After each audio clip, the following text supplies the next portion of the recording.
Ayun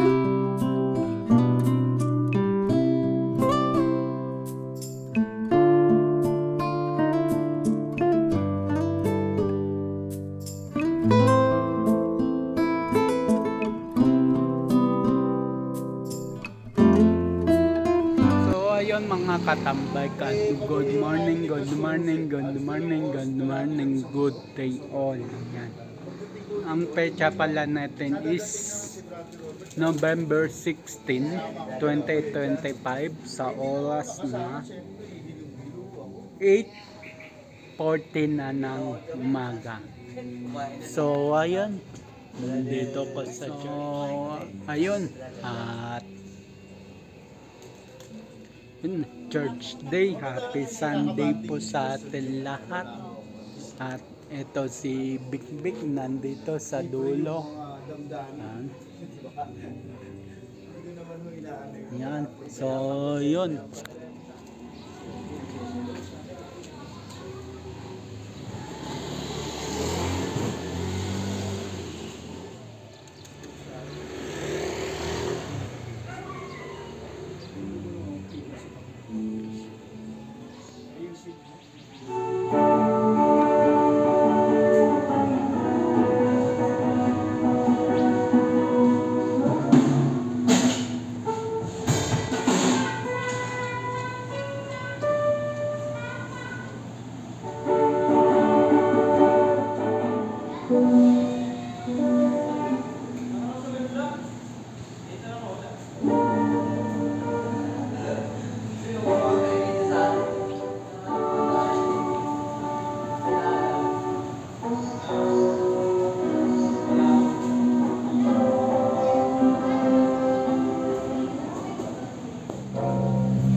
Mga kapatid, tayo po'y mag-umpisa sa ating gawain na ito.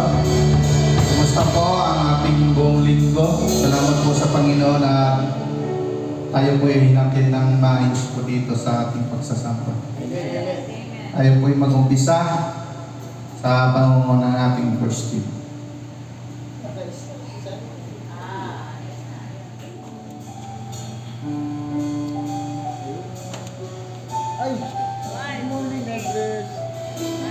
Magandang umaga po. Sa po kayo.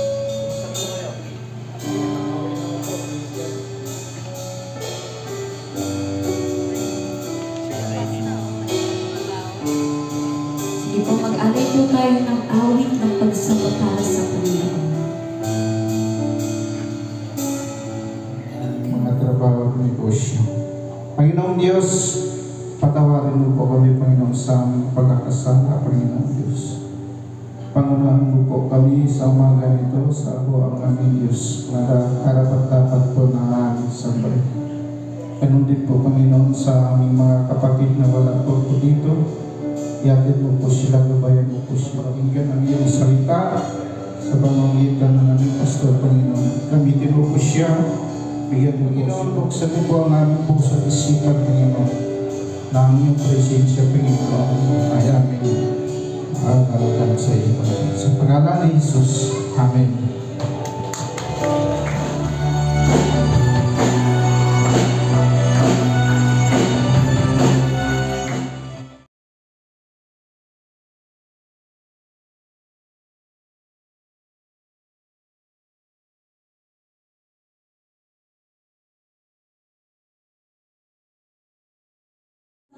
Panginoon,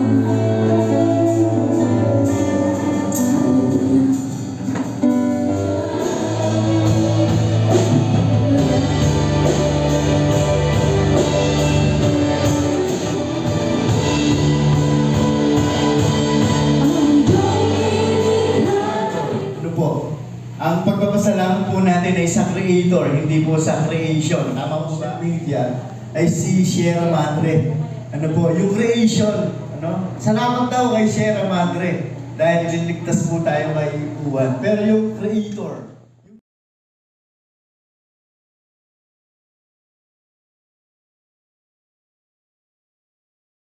buhayin ang pag-asa ng mga sinusulatan niya at pagpayuhan sila na manatiling tapat kahit sa panahon ng paghihirap at pag-uusig. So ang intention po ng author ay upang bigyang pag-asa, bigyan po ng patuloy po persecution. So ang mga susing talata po sa Aklat ng Pahayag ay nandun po sa mga sinabi po natin ang katangian ng Panginoong Kristo na magbabantay sa atin, magbibigay sa atin ng kaaliwan at kagalakan sa kabilang panahon. Kaya po napapanahong pag-aaralan po natin ang Aklat ng Pahayag. At ang Aklat po ng Pahayag, marami nga po yung nagbasa po dito at nakapakinig po dito ang natakot po sa kanya. Para kong patay na bumagsak sa kanyang paanan. Ngunit pinatong niya sa akin ang kanyang kanang kamay at sinabi, huwag kang matakot. Ako ang simula at ang wakas. At ang nagbibuhay magpakailanman. Hawak ko ang mga susi ng kamatayan at ang daigdig ng mga patay. Kaya isulat.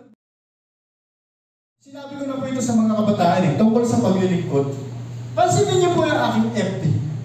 Naka-deactivate po ako, hindi niyo makikita. Wala po akong posto na para purihin po ako ng tao. Kasi pag pinuri na po ako ng tao, bakit po?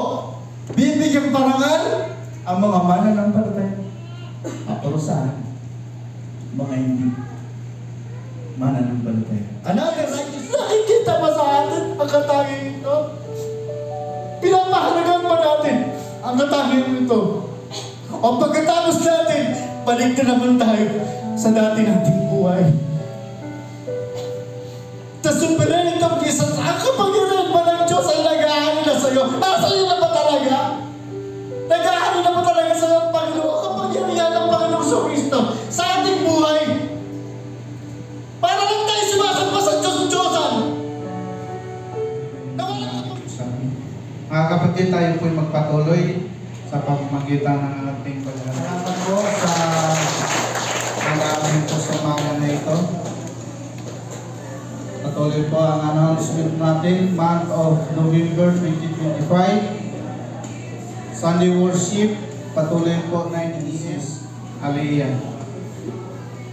Midweek service po, patuloy po ang ating speaker, Pastor Eddie Jimenez, at 7:30 PM po, November 19, 2025. For prayer request, Pastor at saka sis Christy Javier. Disciples training, patuloy din po mga kababaihan every second Saturday of the month, 3 PM, and YWAP Kids every Sunday, 4 PM po. Lahat po na, meron po natatayang pagpapasalamat at meron po natatayang kahilingan. Kayo po ay pinapag-usapang lumapit sa taong harapan. Kapag ganapin po natin ang pastoral prayer.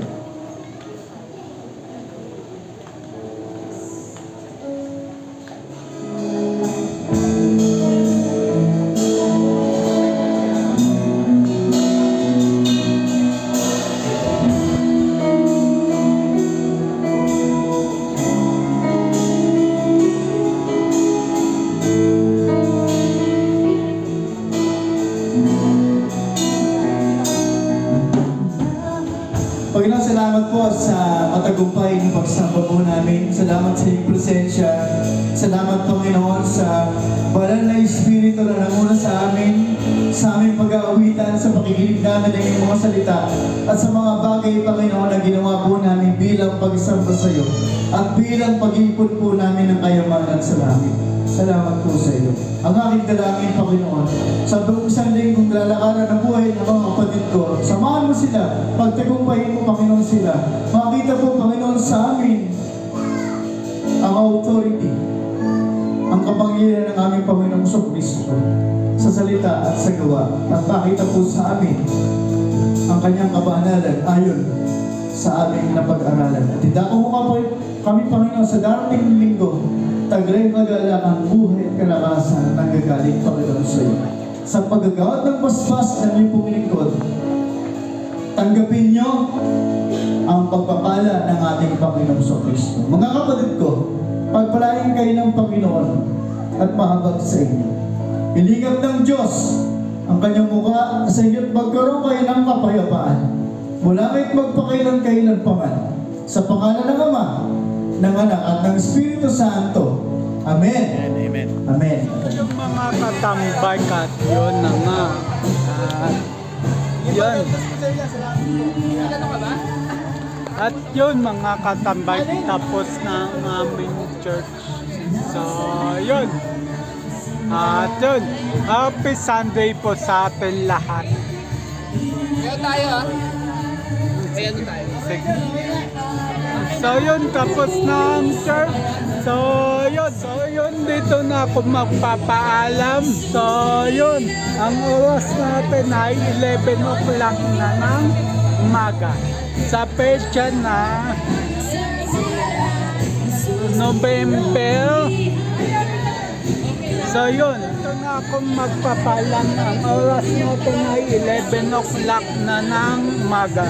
Sa petsa na November 16, 2025. So yun, abang na lang sa next vlog, next upload. Just always keep safe, God bless, and then bye-bye. Matthew 21 verse 22, pray, believe, receive. At Luke 18 verse 1, always pray and never give up.